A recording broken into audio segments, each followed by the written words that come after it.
Military aircraft accidentally drops 2 fuel tanks at Adenta.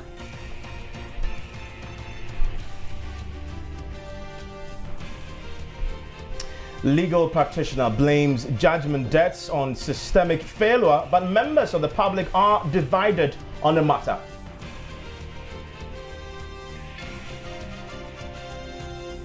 Fire guards residence of Daily Dispatch editor Ben Ephson, but he says he does not suspect foul play.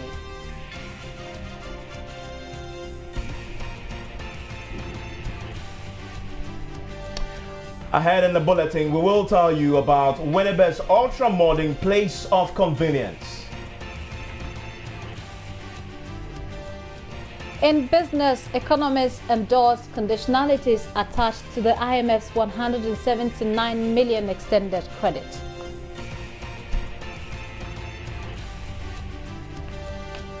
Also in the bulletin tonight, we will gauge the level of professionalism in Ghana's film industry.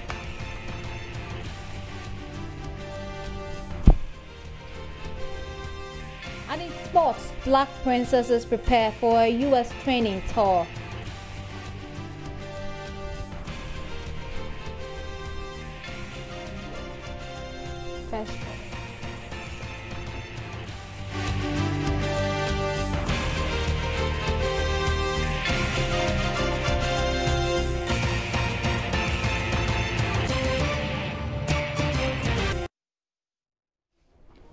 So we have all these and more coming up in the next 60 minutes. Hello, welcome to Joy News at 8. My name is Gifty Ando Apia. And my name is Evans Mensah. So in our very first story, Ghana's 6th July will forever remain in the memories of the editor of the Daily Dispatch, Ben Ephson, and his family as fire guarded his residence at Akwetiman, opposite the Church of Pentecost in Akwetiman, New Achimota. The fire started around 10 p.m. last night, and it took the Ghana National Fire Service about an hour to get to the scene and another hour to bring the fire under control. The building is self-contained, and an eyewitness believes significant damage might have been caused. Though he refused to talk on camera, Mr. Ben Ephson confirmed that the fire started from the garage where his Ford Expedition was parked before spreading to other rooms, the living room, the kitchen, and one bedroom. But his main bedroom was, however, not affected by the inferno, and no deaths has been recorded, a situation he thanked the Lord for. He advised that as a nation, we should have an integrated system to enable our institutions respond to emergency situations because in his case, frantic calls to the Ghana National Fire Service on their 192 number for help were unsuccessful. He later resorted to the police emergency number 18555 and was given another number to reach the fire service. Meanwhile, the editor of the Daily Dispatch said he does not suspect any foul play. Judgment debts appear to have become a household name now. There have been revelations from both the NDC and MPP in a quest to cast blame for the disbursement of huge sums of money for wrongful abrogation of contracts, among others. Joy News Gifty Ando Apia has been looking at the politicization of judgment debts. Since the judgment debts got into the public domain, there have been one partisan press conference after the other from political parties and pressure groups pointing accusing fingers in different directions. Not a single day passes without reference to judgment debt or its accompanying word gargantuan. So what really is the essence of politicizing judgment debt? We spoke to law lecturer Ernest Kofi Abochi. Many of these cases actually went to court and they were not defended.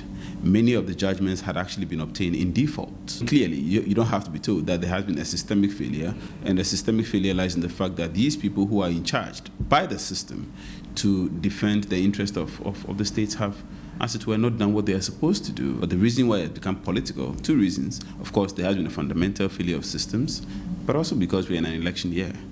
He adds, government has not made use of the opportunity afforded it by the State Proceedings Act, which requires that notification is given before any suit is filed. The question is this: Quite too often, people write to the Ministry of Justice or the Attorney General's Department stating an intention to sue. They do not even receive replies to these letters. The news team also spoke to a section of the public. Some are really on top of the issues, but others are absolutely ignorant. It's some money, government money. If it's clear to the government that money, he is not the one eating it, or maybe he can use it to pay some money, to pay. So government can help him to pay the money. Put the politics away, put the NDC away, put the MPP away. Let's go to the bottom of the issue. Why was it paid? Who authorized it? And is it fair? That's it. Do not focus on the politics of the day, but focus on what will help the individual Ghanaians. That is me and you.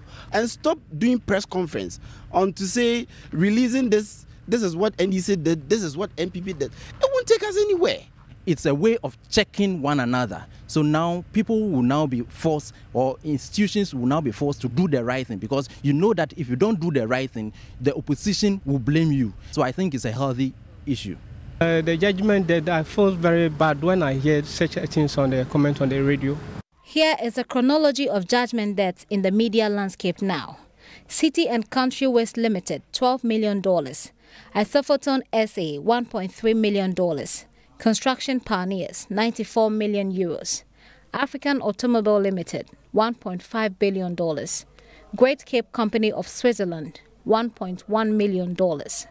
Alfred Agbesu Woyome, 51.2 million cedis. These are those currently in the public domain, but former Attorney General Martin Amidu has said there are more to come. For now, government has two options: to pay voluntarily or be forced to pay by default through loss of assets. If these fail, government risks attracting a negative international public opinion and the loss of investment credibility on the international front. For Joy News, Gifty Ando up here. Former Sports Minister Yawo Safo-Mafo says the erstwhile New Patriotic Party government borrowed an amount of $50 million from Barclays Bank to complete the construction of 3 stadia for the CAN 2008 finals. The rest of the funding for the project came from the Consolidated Fund. He was testifying at the hearing of the controversial judgment debt case involving National Democratic Congress financier Alfred Woyome. According to Safo-Mafo, Waterville, which was contracted to raise funds for the project, failed to do so. Safo-Mafo said in failing to provide the financial engineering, they breached Clause 17 of the Memorandum of Understanding signed with government. Chief State Attorney Cynthia Lamte asked the former sports minister if government received any funding from outside for the construction and rehabilitation of all stadia for CAN 2008, but Safo-Mafo said no. But counsel for Alfred Woyome in his cross-examination said that then government aborted the procurement law in awarding the contract to Chinese company Shanghai for the construction of the stadia. According to Safo Boabeng, Cabinet appeared to have committed an illegality in 2005 by not allowing the procurement process to take effect. It is his conviction that had the procurement process been exhausted, Vamed and M Power Park would have fulfilled their side of the contract. The issue about the procurement process provoked a heated banter between Mafo and Boabeng. The trial judge, John Ajet Nassam, had to step in to end proceedings. The case has been adjourned to 23rd July for cross-examination to continue. Ghana's health insurance scheme has been touted as one of the best in Africa because of its designed to cover a wide range of diseases as well as drugs. From service providers to patrons, concerns have been raised about the effectiveness of the National Health Insurance Scheme and whether it's meeting the medical needs of Ghanaians. National Health Insurance Scheme provides an insurance cover for outpatient and inpatient services such as general and specialist consultations, laboratory investigations, x-rays, physiotherapy, surgical operations like hernia, medicines on the NHIS medicine list, accommodation, and even feeding where applicable. The scheme is also supposed to cover maternity care from antenatal through delivery to postnatal care. Medical emergencies and road traffic accidents are also included in the benefits package. We cover only 2 cancers, breast cancer and cervical or cervical cancer. So we don't cover prostate cancer. HIV comes with a number of diseases. So we cover those. But the retroviral drugs that are given regularly and free of charge to HIV patients, we don't cover. In reality, are ordinary citizens benefiting from every coverage listed in the benefits package? These patrons of the scheme hailed it as a better option than the cash and carry system that previously existed, but were quick to mention the shortcomings of the system. The scheme covered my pregnancy, delivery, and even cesarean section. I only had to buy a few drugs. When I went there, the people were very many. I went there around 8:30 in the morning. Around 9 o'clock, doctor didn't attend to me. I was asked to go home and come the following day before. And the medicine that I was given, I don't know if I was holding money, because I saw the medicine that it wasn't good for the sickness. So if I was holding money, I would have gotten more than that. So to me, it's not working for me. Me wear NHIS card, but I am insured and I always use it. The only problem is it doesn't cover expensive drugs. Some service providers who did not want to be named expressed concern about the attitude of patients and their understanding of free health care. Pregnant women in particular are said to be reluctant in paying for personal effects needed for safe delivery. They expect the insurance to cover items such as wipes and even sanitary pads. What the National Health Insurance Scheme covers is medical care. The National Health Insurance Scheme does not cover personal effects. So, for example, if you are going to the hospital to deliver, and as a pregnant woman, you are supposed to carry racks, for example, or you are supposed to carry pad, for example, or you are supposed to carry new babies' wear, for example. That is not for the National Health Insurance to cover. And maybe it's lack of understanding for our people. When you say free, it means even transport from the house to the hospital should be free. Other issues service providers hinted as a limitation to the effectiveness of the scheme is the delay in reimbursements. According to them, the delay slows down the service they deliver, as most often they are short of funds with which to operate. This has resulted in many hospitals having to find other means of recovering cash from patients so they can continue providing healthcare services. The National Health Insurance Authority says it has recognized this problem and steps are being taken to address them. We realize that if we don't pay on time, our service providers also get overburdened with financial problems. Some of them credit medical consumables and medications from other suppliers. We are aware of these problems, particularly for the private service providers, and we try to pay them as quickly as possible. One of the reasons why we recently introduced capitation as a modem of payment, which we are piloting in the Ashanti region, is that capitation allows us to pay something to the service providers ahead of time. So they don't have to wait for these 90 days and beyond before we pay them. Eric Ametokwame, however, insists service providers are required to offer to registered members all services listed in the benefit package in accordance with their agreement. An Accra High Court has thrown out an application filed by the Attorney General for a stay of execution in respect of the garnished account of the Agric Ministry by Spanish firm Ephson. Trial Judge Justice Ernest Obimpe, who presided over the application, said there were no special circumstances to warrant the granting of the application. Ephson garnished the Agric Ministry's account after the government defaulted in payment of settlement amount agreed by both parties and filed in court.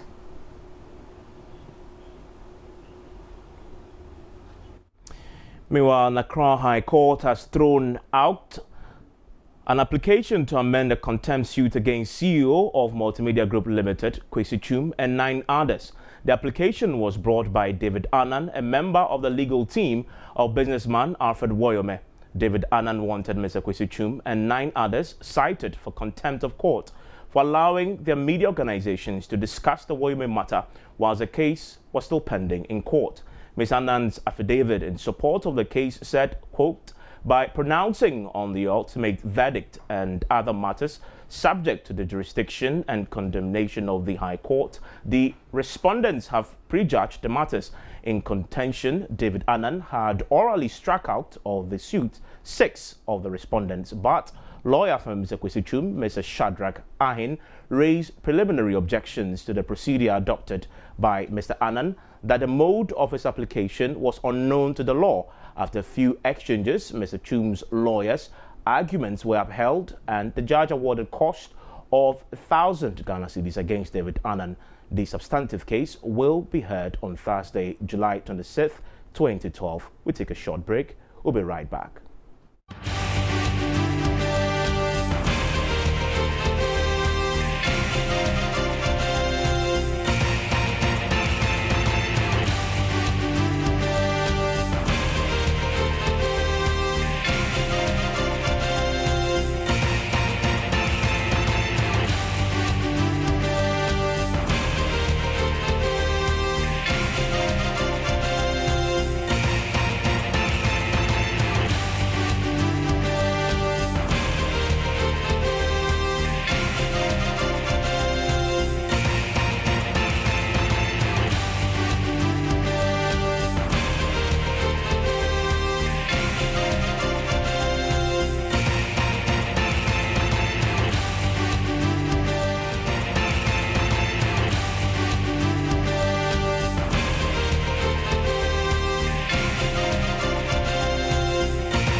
You're welcome back. Many thanks for staying with us. It's still Joy News at 8.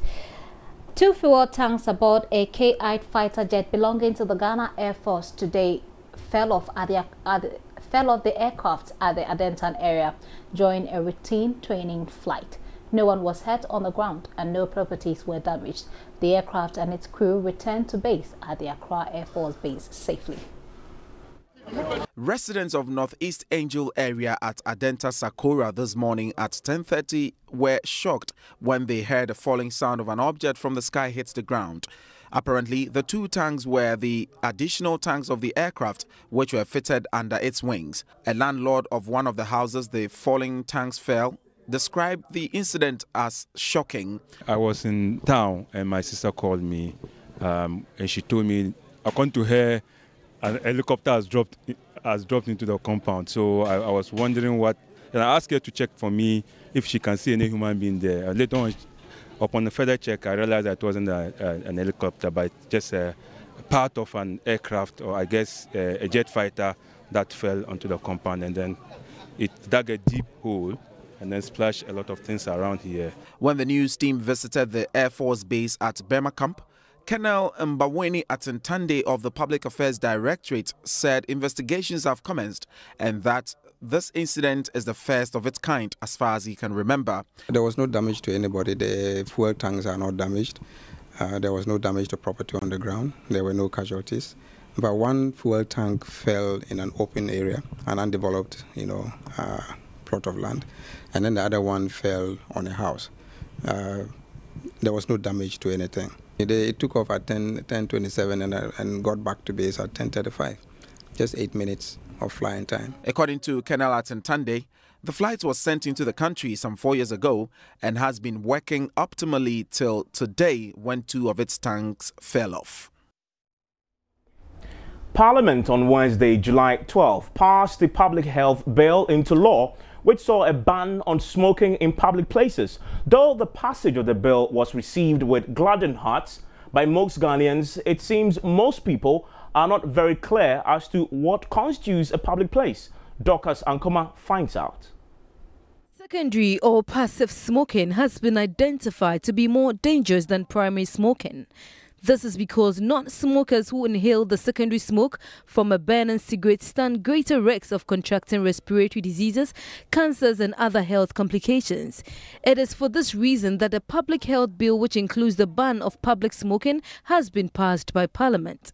Offices and office buildings, public transport and facilities as well as event grounds are some identified public places.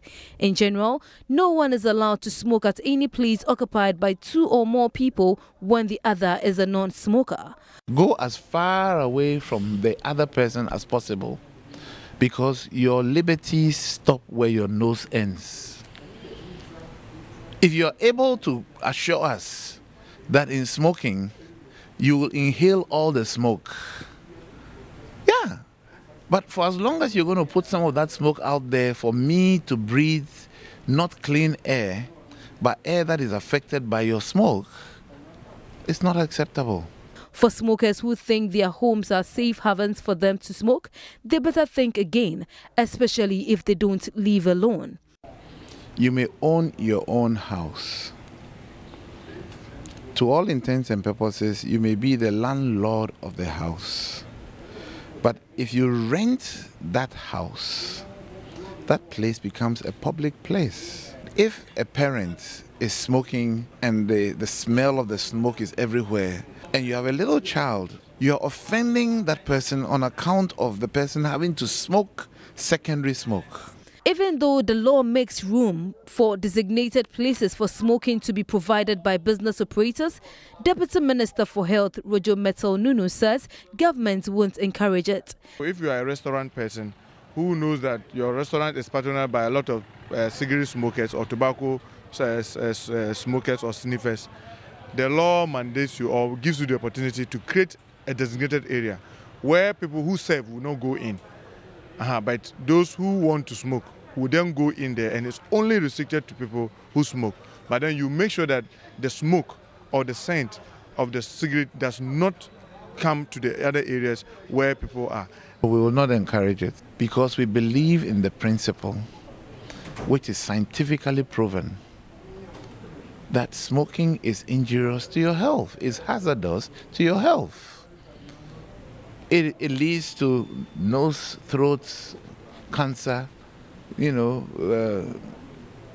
lung cancer. It leads to, such low levels of oxygen in your system that it begins to just undermine your whole body. The Deputy Minister made a call to the media to help educate the public on the law.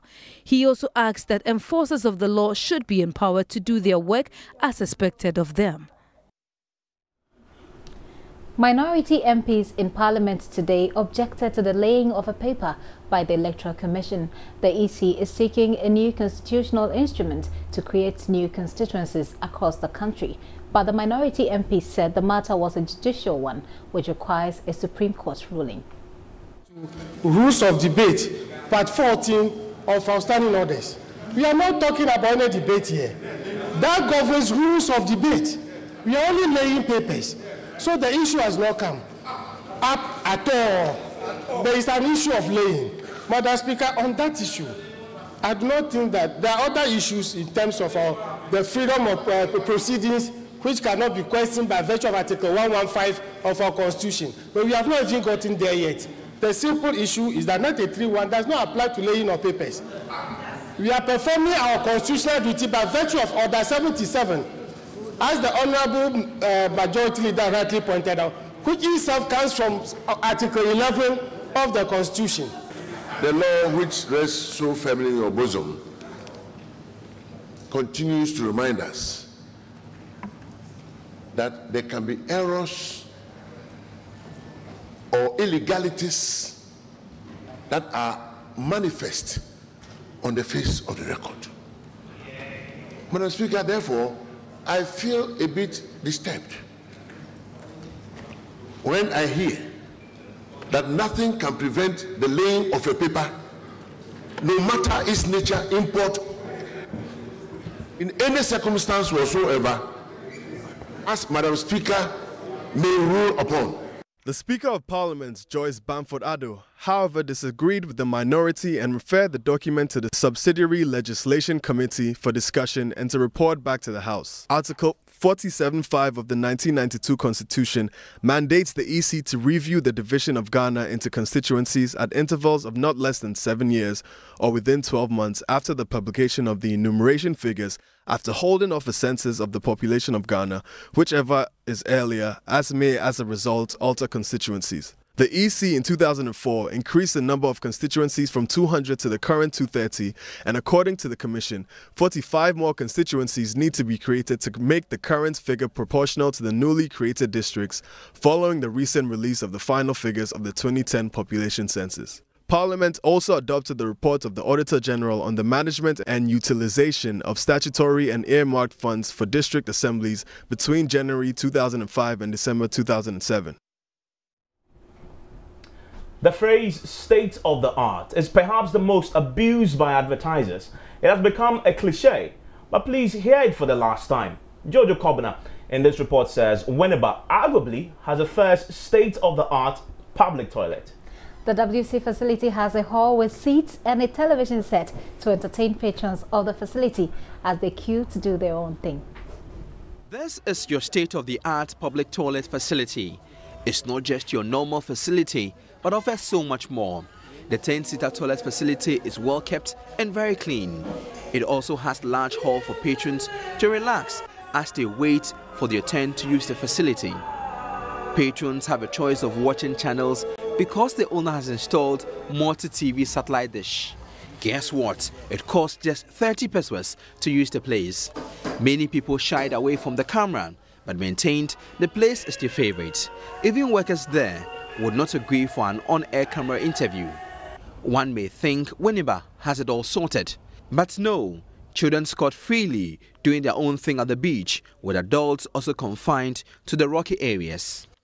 Rubbish is thrown indiscriminately on the beaches without a care. The excuse may be that there is no toilet facility close to the beach, but that is false. This toilet is about 1 minute walk away from the beach, but it is not heavily patronized.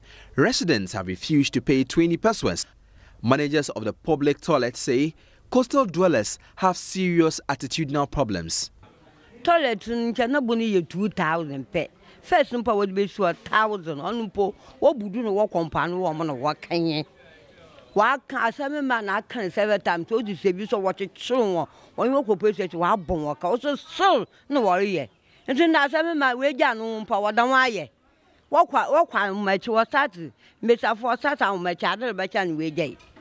Now the funnel shoe and a funnel shoe and a funnel shoe by 7 going. What the one at that in the Taffy? What 2 10 9 9 5 in the Taffy man wall to my in Portia or Quackada.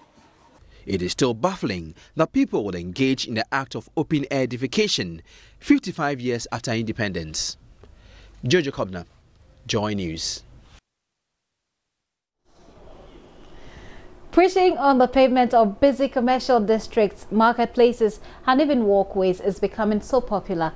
On a regular basis, men and women eager to reach as many pedestrians as possible throw caution to the wind and mount huge public address systems anywhere they can, with less regard to the level of noise they generate. Here in Accra, most of these pastors see the Accra Metropolitan Assembly AMA as a threat to their evangelistic calling.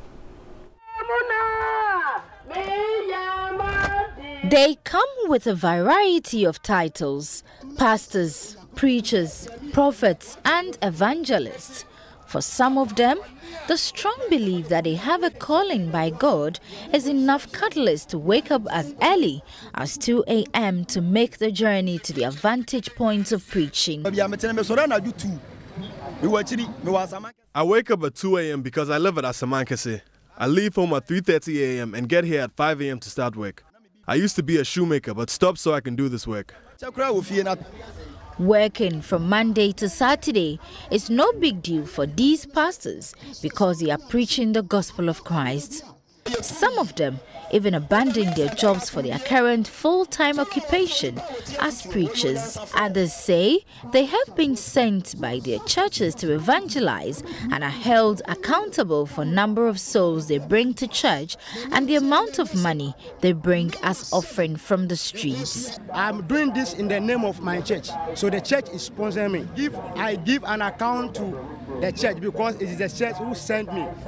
Identifying them is the easiest because their microphones and megaphones are loud enough. More so, they are never without their Bibles and a mounted box before them, which serves as an offering bowl. While some of these preachers say they use the money to buy their gadgets, others say they sent the money to their churches. Patience Labi is a preacher who says she gives her tithes on the total amount of money she receives each day. I live at Ofanko Barrier, so I leave home at 5:30 a.m. and get to my destination by 6 a.m. Sometimes I finish at 10 a.m., other times at 11. I used to work, but stopped when the call came to be a preacher. The business wasn't lucrative, but now I get enough and give tithe after each day's work. I use the rest of the money to help my children because they are in school. Whereas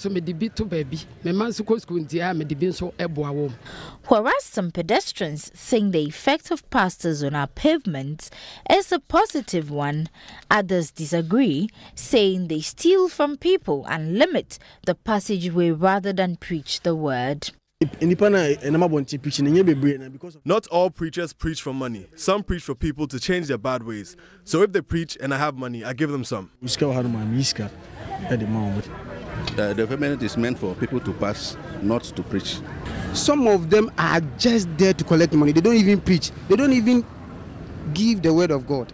The head of the Rapid Response Unit and chairman of AMA's Environmental Management Committee, Philip Lamte, says the noise and nuisance law makes it illegal for pastors to be on pavement and other public places preaching. He says they require a permit to operate legally.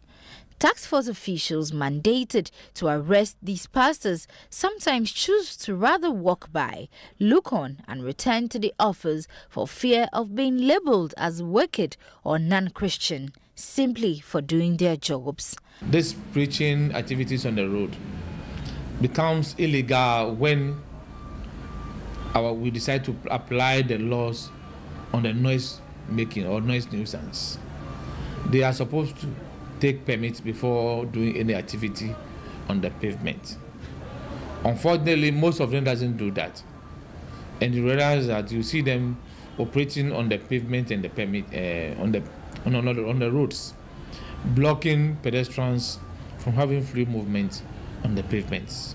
According to the AMA, the pavement is meant for pedestrians and pastors who use it for preaching contrary to the law are supposed to face arrest and prosecution. But in the interim, their equipment are seized until they secure a legal permit or vacate their vantage points of preaching. PNC flag bearer Hassan Ayariga has taken his turn at the IEA presidential encounter this evening. As part of his policy statement, government will invest a lot more into technical education to shift the minds of the youth from white-collar jobs. All public vehicles will be transformed and made friendly to persons with disability. Let's go live now to the venue of tonight's encounter and join my colleague Ni Akrofi Smartabe, who is joining us live on the line. Thank you very much, Ni. Now, when he talks about investing a lot more in technical education, did he indicate how much he's going to invest and where he's going to get the money from? No, good evening, Evans. He only mentioned that he was going to pay attention to technical and vocational education because for him, he believes that there's a need for the country to train more professionals so that we'll be able to curb the incidences of unemployment among the youth. But he did not say exactly how much he intends to invest or where exactly he intends to get the money from. Many disabled persons listening to him today indeed will be applauding. But the question is, how does he intend exactly to transform vehicles and make them friendly to disabled people? Well, interestingly, there was even one representative from the Association for the Disabled who even raised a concern about the fact that there wasn't even a sign language interpreter in the auditorium to do the interpretation for the disabled persons. And, well, he only said that, well, when he will make sure that issues concerning the disabled are given priority and attention to. It appears he really isn't answering most of the questions. At least that's the information I'm getting, or that's the indication we are picking from amongst the people living in the hall. When the questions come, he answers it in the broader sense. So we are not getting any specifics from him, if I can put it that way. We were told to expect a major policy statement. We've had two talking about the disabled changes, also talking about shifting people's minds onto from white-collar jobs. Did he make any other major policy statements regarding the economy, for example? Many people are saying that is going to be a key factor going into the elections.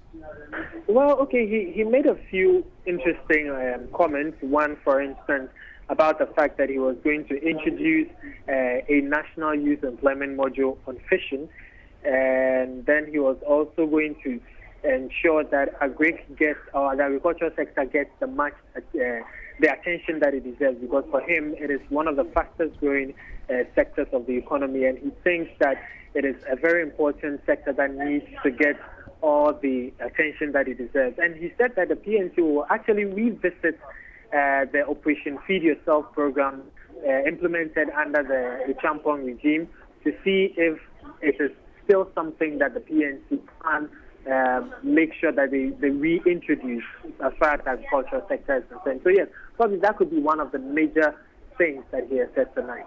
Well, what has been the reaction to the policy commitments that he's been making today at this particular encounter? Well, unfortunately, I haven't been able to get much reaction from inside the hall, but at least via our social media on the YouTube streaming that we have, a lot of people are quite disappointed with him as far as his presentation for tonight is concerned. They think he hasn't really addressed the issue. Some of them are saying that, well, he really isn't saying anything new. He's saying things that they've already heard already. And some are saying that comparing he to Dr. Sakara, they think that Dr. Abu Sakara did a much better job than he has done so far. Nia Krofi Smartabe, thank you very much. And we'll take a short break here. We'll return with business. But it's very interesting, Gifty, that tonight we're having him on the encounter. We're expecting now you're going to have the two major political parties also making an appearance. We're talking about the flag bearer of the NPP, also the flag bearer of the NDC. But we are told that the NDC's flag bearer won't be there. We're talking about the certain precedents. It's going to be interesting going forward to see what they'll be saying when you compare them to the two we've had so far. Right.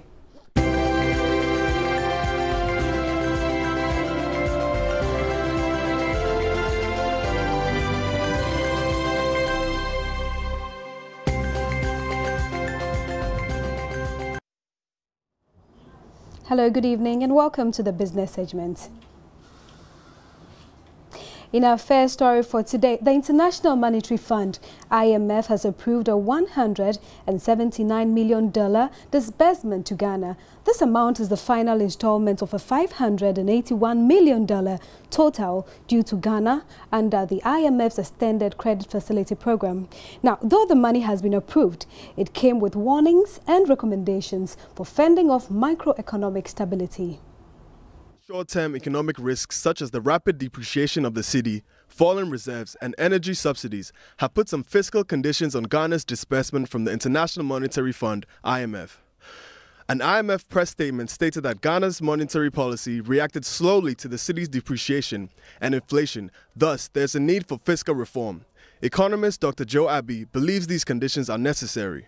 Monetary policy alone cannot deal with the emerging problem, and that we need to send a credible national commitment to discipline, national, not just government, a commitment to fiscal discipline. The IMF also recommends that Ghana develops a robust and transparent framework for public investment prioritization and debt management. So it's good to try and bring that type of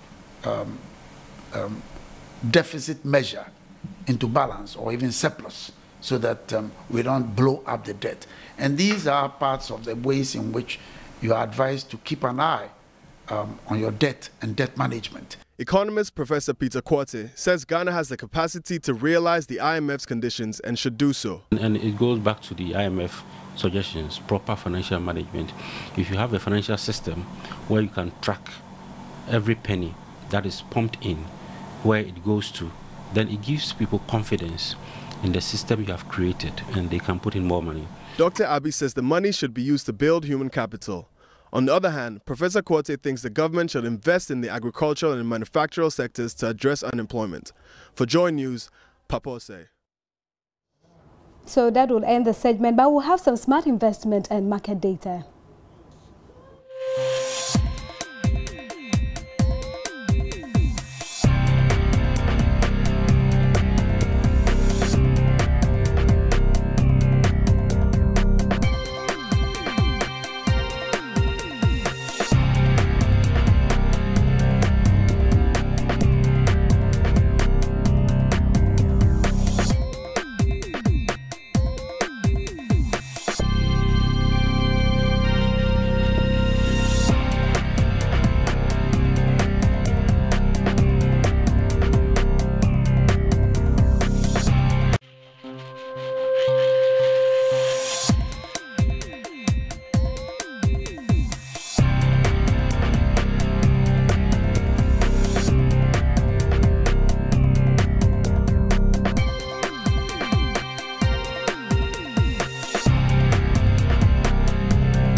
Thanks for joining us on E-News. My name is Gladys Osei Oredu. E-News is brought to you by Airtel. Feel free. The art of filmmaking has undoubtedly been one of the most powerful ways of documenting and showcasing our tradition and way of life as Ghanaians.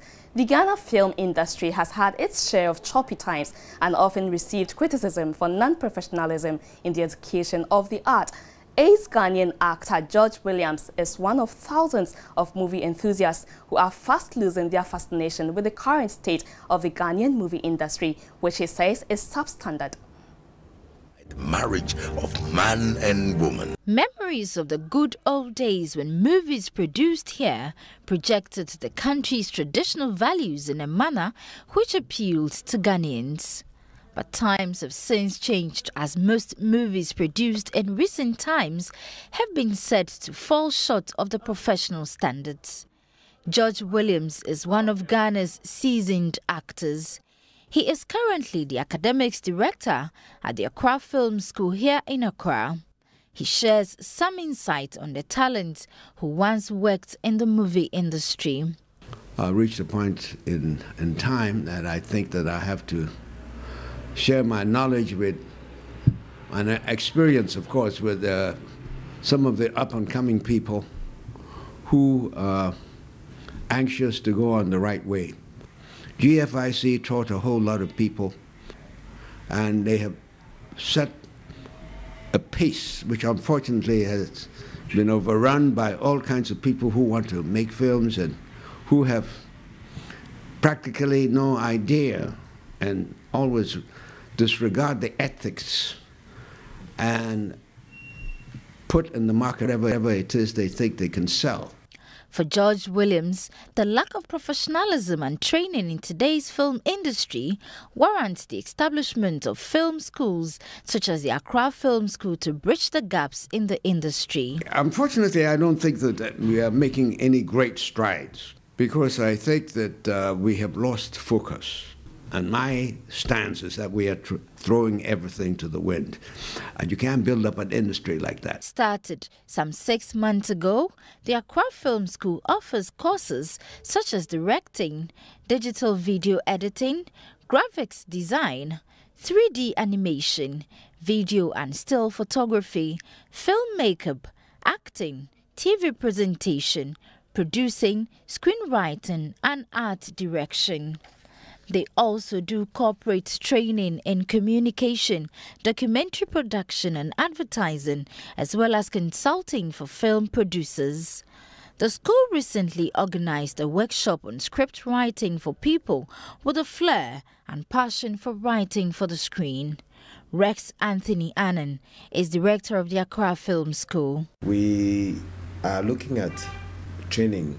We would want to go out there and in a way educate people to understand that these professions are noble professions, and in as much as you need to train to be an accountant, you need to train to be a doctor, you need also to train to be an actor. Some students of the school shared their experiences. A lot goes into acting. If you have the passion, then you have to be at the right place to be groomed and to be taught the basics of everything and know the rules of the game and know how to play it well. My lecturers are supposed to lecture me, but they go beyond the lecturing bounds actually to teach me, to make me understand every single thing. Some movie production houses have been applauded by critics for gradually raising the bar in the film industry, and one can only hope their efforts will take the country's film industry to higher heights.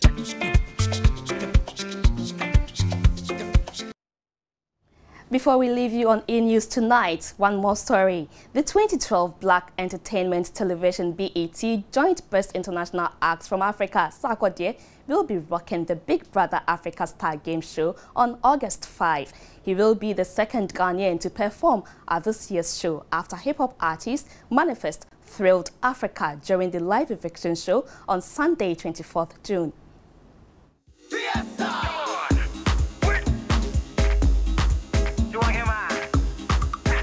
The 2011 Ghana Music Awards Artist of the Year, Sarkodie, is on the bill to perform at the final of the 91 days reality show, The Big Brother Star Game, where winners of the show's 7th season will be announced. The performance comes at a time when the Azonto craze is dominating the reality show.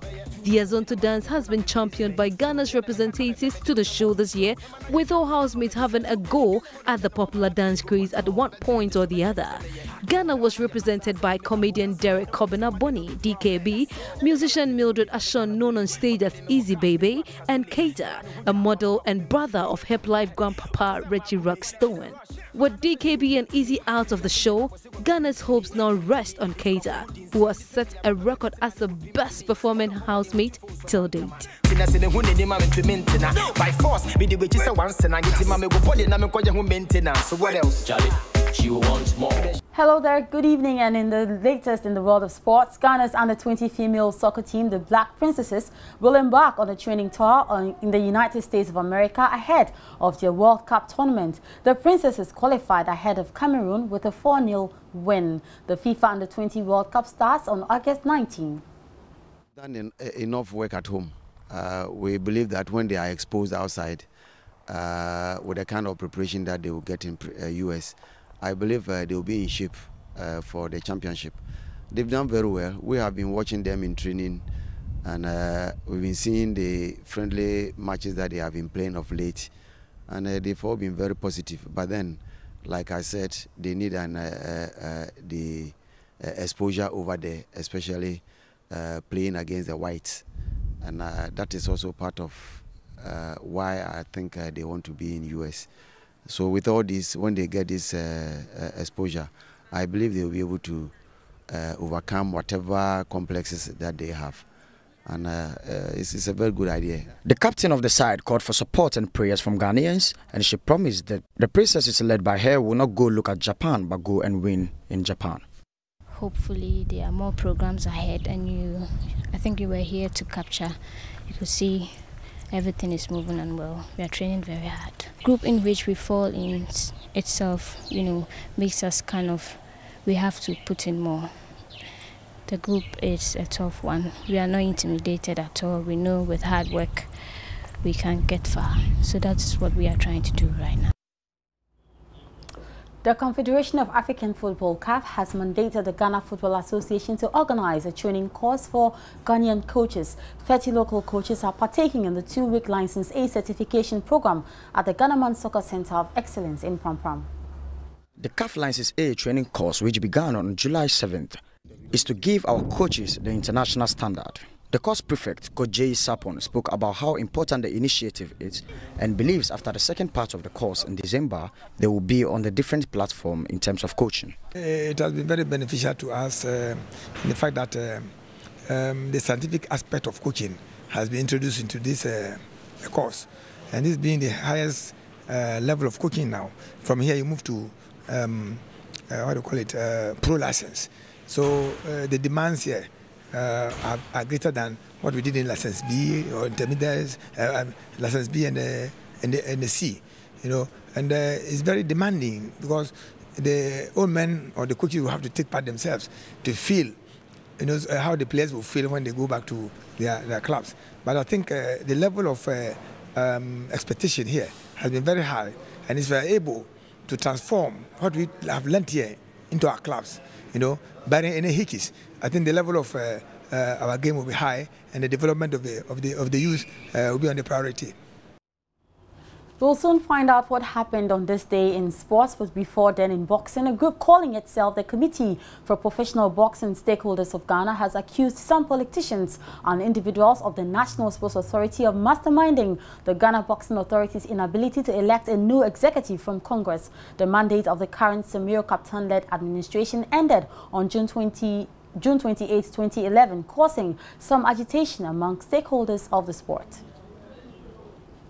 Between the Sports Ministry, the National Sports Authority and the Committee for Professional Boxing Stakeholders, scheduled to have taken place earlier today, was called off by the Chief Sports Development Officer of the National Sports Authority, Erasmus Adoko, after several failed attempts. The stakeholders are calling for an elected executive to take the place of the current Samuel Kaptan-led administration, whose mandate ended on June 28, 2011, but claim their efforts have been thwarted by officials of the National Sports Authority, some government officials and persons of high influence. Abdul Rashid Williams is a member of the Committee for Professional Boxing Stakeholders of Ghana.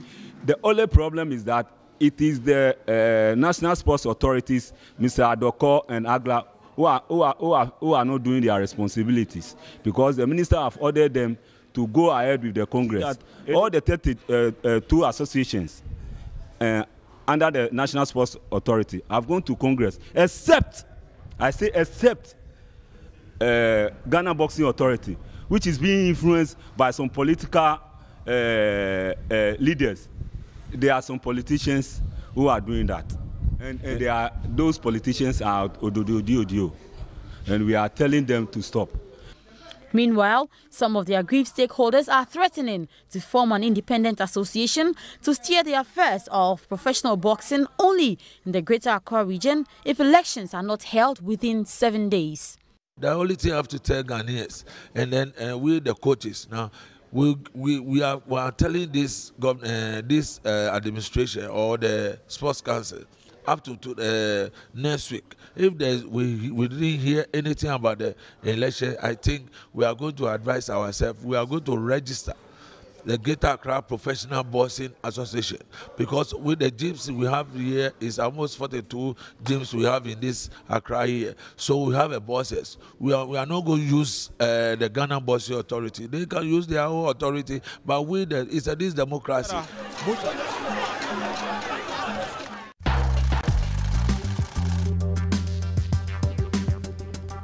July 17, and on this day in 1995, Juan Manuel Fangio, widely regarded as the greatest motor racing driver of all time, died aged 84.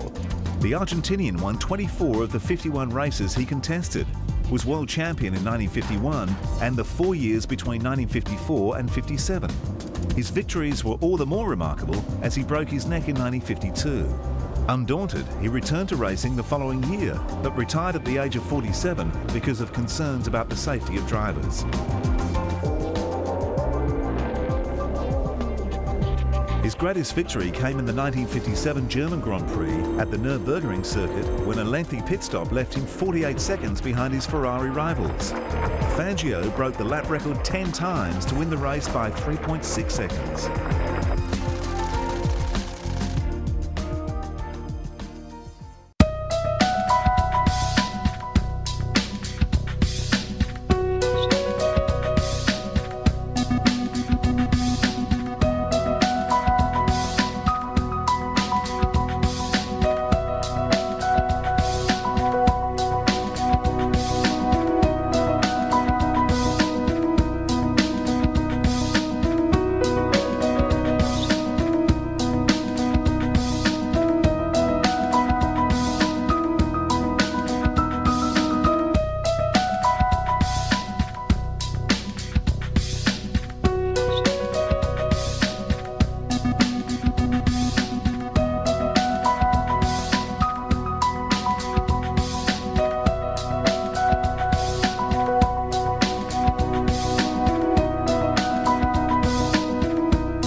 Well, that's how we end Joy News at 8.